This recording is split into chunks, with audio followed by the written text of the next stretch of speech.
निष्कर्ष निकाला, कहा गया आपके एक विधायक ने कि सत्ता के नशे में चूर हैं।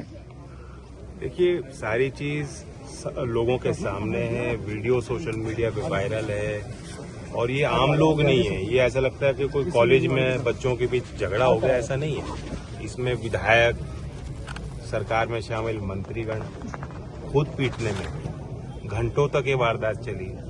किसी ऐसे ही सामान्य सड़क पे नहीं हुई। सदन की जो कार्रवाई, जहां जनप्रतिनिधि बैठते हैं, मेरठ के विकास की उनको चर्चा जहां करनी है, आगे के निर्णय और फैसले बड़े महत्वपूर्ण लेने हैं, वो सदन के कार्रवाई में इस तरह की वारदात हुई। और उसके बाद भी जो पूरा एविडेंस है, सबके चेहरे साफ दिखाई दे रहे हैं, कौन लोग शामिल हैं पीटने में, मारने में, और उसके बाद भी उनके नाम नहीं लिखे गए। जो पहली तहरीर लिखवाई, जो पीड़ित हैं, जिनके बीच में आया हूँ, जिनकी तहरीर को नहीं माना गया, दोबारा तहरीर लिखवाई गई। मैं सवाल पूछता हूँ पुलिस और प्रशासन से कि जो पहली तहरीर दी, तुरंत उस पर एफआईआर दर्ज उस आधार पर क्यों नहीं?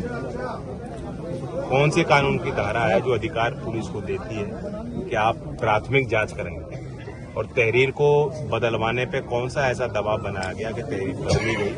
जो लोग शामिल हैं, जिनके चेहरे जग जाहिर हैं, उनको उससे एफआईआर से क्यों बाहर रखा? किसके दबाव में रखा जा रहा है? और इस दबाव को हम नहीं मानते। मैं सीधा सवाल योगी जी से भी कहता हूं कि आपके विधायक और मंत्री के घूसे भारी हैं या जो जनप्रतिनिधि हैं उनके अधिकार, और उनके साथ जुड़े हुए जो जनमानस है, जो समाज है, उनके साथ न्याय।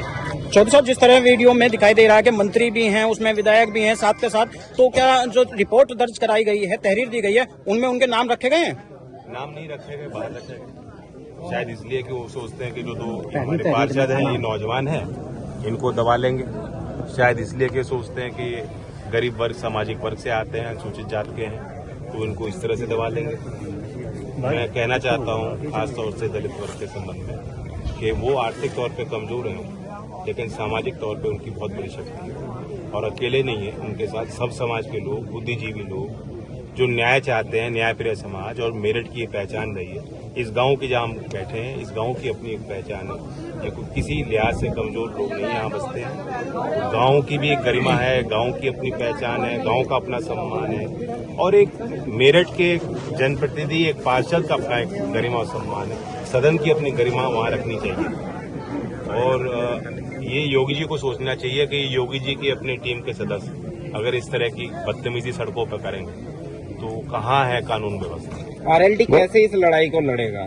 हर तरीके से सभी दल के, विपक्ष के दल के लोग, जिम्मेदार लोग, मेरठ के जिम्मेदार लोग, सब लोग वो अपने तरीके से इन परिवारों के साथ संपर्क कर रहे हैं। आज मैं यहाँ गांव में आया हूँ क्योंकि मैंने ये समझा कि मेरी नैतिक जिम्मेदारी है। इनके साथ गलत हो रहा है, इनको हिम्मत देने में पहुंचा हूँ। और वाकई ये खुद अपने आप में हिम्मत वाले हैं। इन्होंने मुझे बताया कि अभी भी धमकी की इनके कॉल आ रही हैं, कोशिशें हो रही हैं, तहरीर इनकी बदल दी गई, लेकिन आज भी ये लोग कायम हैं। मैंने जो बात की अभी, और युवा हैं, पहली बार ही पार्षद बने हैं, मैं इनकी हिम्मत को भी दाद देता हूँ। इनकी हिम्मत को आगे बढ़ाने के लिए और इनको न्याय दिलाने के लिए हर जो कोशिश होगी समाज की, मैं उसमें खुद अग्रणी रहूंगा। लोकदल के कार्यकर्ता उसमें शामिल रहेंगे।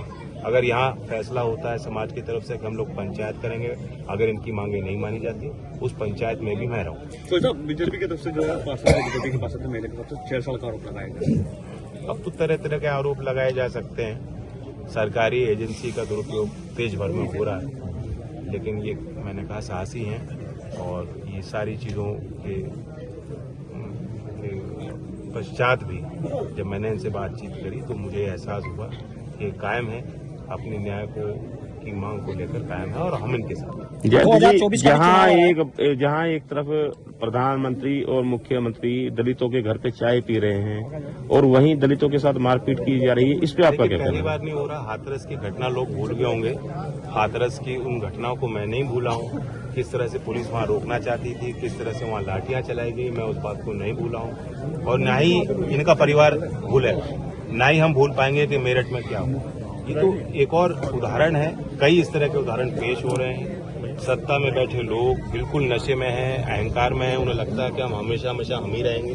और कोई जनता के काम से इनका कोई सरोकार नहीं है, कोई जुड़ाव नहीं है जनता से, जनता के जुड़े मुद्दों को नहीं उठाते।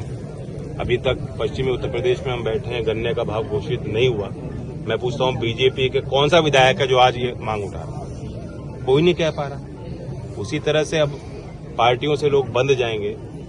यहाँ पार्टी की बंदिश से ऊपर उठ के मैं अपील करता हूँ मेरठ के लोगों से, और ये जो इनके साथ आशीष के साथ हुआ और हमारे इनके साथ हुआ आजादी कीर्ति के साथ, अगर आज हम इन बात को सहन करेंगे तो आगे हर व्यक्ति के साथ ये चीजें होंगी। एक तरफ ये जो न्याय की प्रणाली कितनी खराब हो चुकी है आज की मौजूदा सरकार में, कि एक तरफ कानपुर में रेप के आरोपी जो अगर बीजेपी में शामिल हैं तो उनको न्यायिक हिरासत मिलती है, पुलिस उनकी हिरासत भी नहीं मांगती। और इस तरफ आप देख रहे हैं कि पुलिस एफआईआर से जो लोग वहां शामिल थे, जिनके चेहरे हैं, वीडियो में एविडेंस है, तमाम जो, क्योंकि वो विधायक है, मंत्री है, शायद उनके दबाव में उनके खिलाफ कार्रवाई नहीं करनी चाहिए।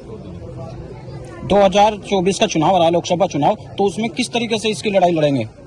चुनाव की लड़ाई अलग है ये, लेकिन समाज का मुद्दा है जी। और ये चुनाव में उम्मीद करते हैं जनता ये देखे। जो लॉ एंड ऑर्डर पे बड़े बड़े दावे कर रहे हैं, आज वो लोग कहाँ हैं? जैन जी, आपकी तरफ से कोई अल्टीमेटम दिया जाएगा इसका, अगर कार्रवाई नहीं होती जो तो? समाज फैसला करेगा उस फैसले के साथ है। समाज की लड़ाई है, हर एक व्यक्ति इसमें इनके साथ है। आज मैं यही व्यक्त करने आया हूँ। ठीक और जैसे मैंने खुल के कहा, अगर कोई पंचायत होगी, आगे को कोई फैसला होगा, उस फैसले में हम शामिल। ठीक।